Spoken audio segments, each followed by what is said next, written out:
It's partly about the stuff that happens in the breaks. That's what it is. It's about the stuff that happens in the breaks.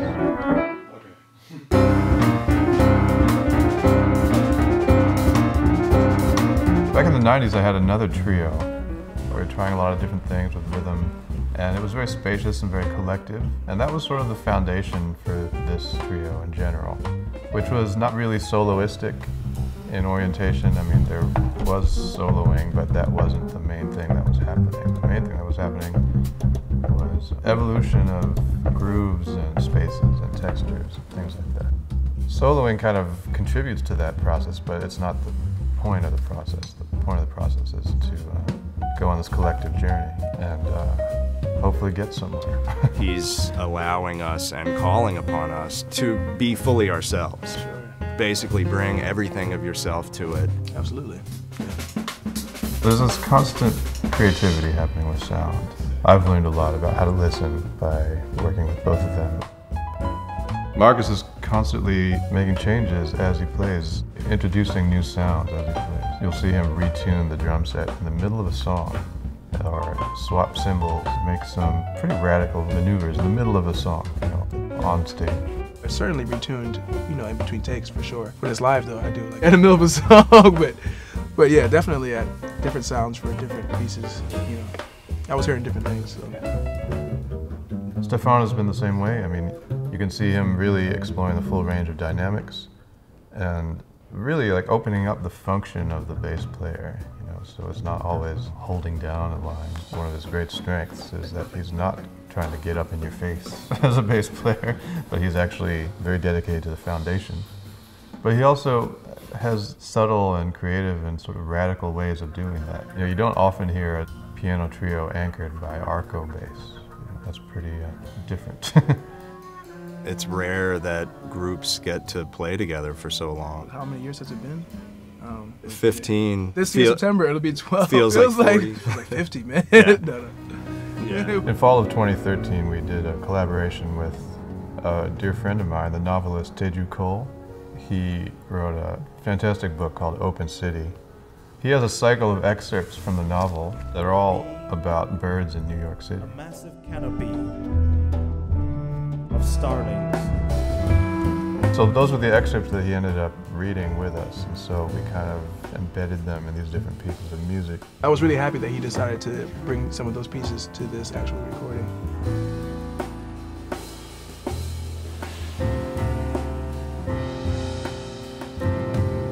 There's something about that whole suite that I really enjoyed. The Loneliest Monk is my biggest influence of all time. He's, to me, one of the most important artists of the 20th century. And I've learned so much from listening to him, and I think about him every day.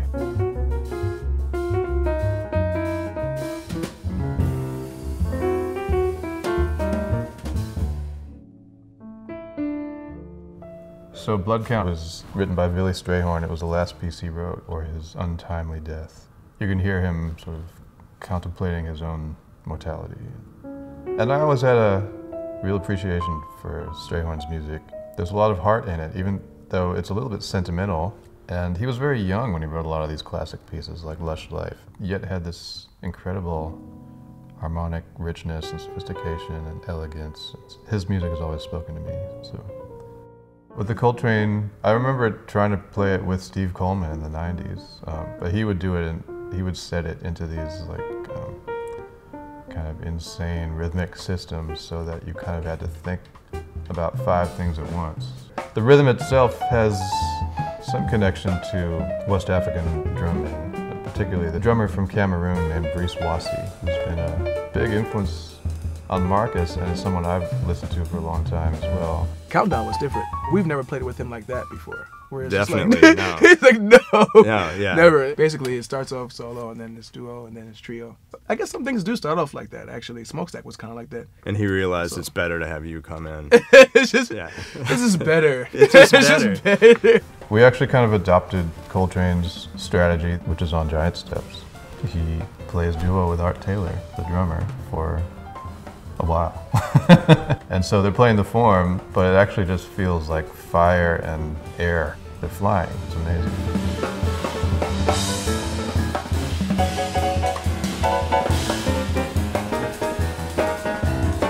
When we do it, it feels, with Marcus and me, it sounds more like water and something else. I don't know what. It's definitely a different sound, right? Yeah. I mean, it's a completely different sound. Yeah.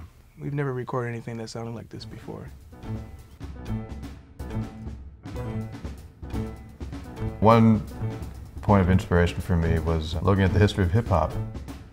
A friend of mine, Jeff Chang, wrote a book called Can't Stop, Won't Stop, which is a history of the music and the social movement of hip-hop. You know, he was looking at the very beginnings with this guy, Kool Herc. He sort of invented DJing. He would throw his own parties, and he found that these breakdowns in a song, like the part often after the second chorus, when suddenly all the instruments cut out except, say, the drums and rhythm guitar or something like that. And that might be this little 4 or 8 bar stretch. And suddenly he realized that everybody wanted to dance in that little space, this little space where no music is happening, you know, although everything is happening in that moment. It's basically a place where people feel like it's their turn to do something. And then he figured out that he could actually loop that section if he had 2 copies of that record and he had 2 turntables, and figured out how to do it. And then he said that when people heard that happen in their favorite song, suddenly the breakdown would be extended sort of indefinitely. They'd go crazy. And they had all kinds of time to do their thing. And new stuff would happen in the break, you know? And that's sort of the foundation of that music, but it's actually the foundation of a lot of music and a lot of things. So I guess in general I'm kind of interested in how things grow in places when they're given space and when you least expect it. And that's sort of the story of this trio.